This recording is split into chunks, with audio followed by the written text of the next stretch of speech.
कभी मत सोचो कि तुम काफी अकेले हो, अकेले ही काफी हो ऐसा याद रखो। कभी मत सोचो कि बहुत दुखी हो तुम, दुख सहकर इतने मजबूत बन गए हो कि फिर कभी कोई तुम्हें दुखी नहीं कर सकता, ऐसा याद रखो। कभी मत सोचो कि कोई साथ नहीं देता, किसी के सहारे के मोहताज नहीं हो तुम, याद रखो। कभी मत सोचो कि अपने ही नहीं समझते तुमको, समझना आसान कहाँ है तुम्हें, ये याद रखो।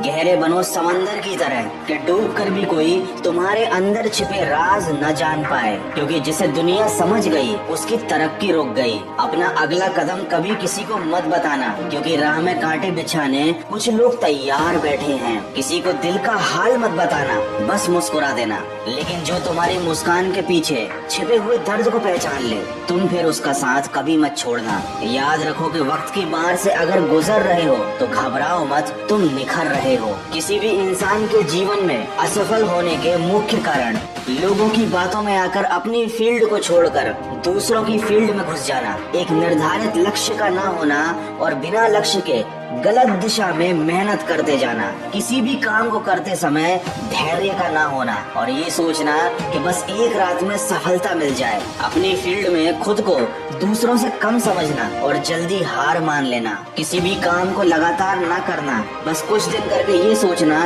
कि सफलता नहीं मिल रही।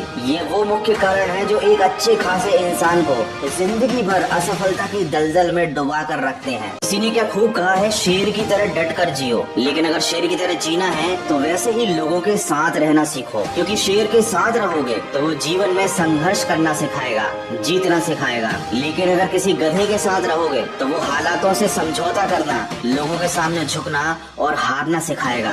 जैसी संगत वैसी रंगत पुरानी है, पर ये बड़े काम की कहावत है। वीडियो के अंत में बस इतना कहना चाहूंगा, मुश्किलों को कुछ इस तरह से टक्कर दो कि जीतो तो भी इतिहास और हारो तो भी इतिहास। और कभी उम्मीद का दामन मत छोड़ना। हमें नहीं पता होता कि हम अगली सुबह उठ भी पाएंगे या नहीं, पर फिर भी हम सुबह उठने के लिए अलार्म सेट करते हैं, इसे कहते हैं उम्मीद। इसी उम्मीद और सकारात्मक सोच के साथ अपने लक्ष्य की तरफ बढ़ते चलिए।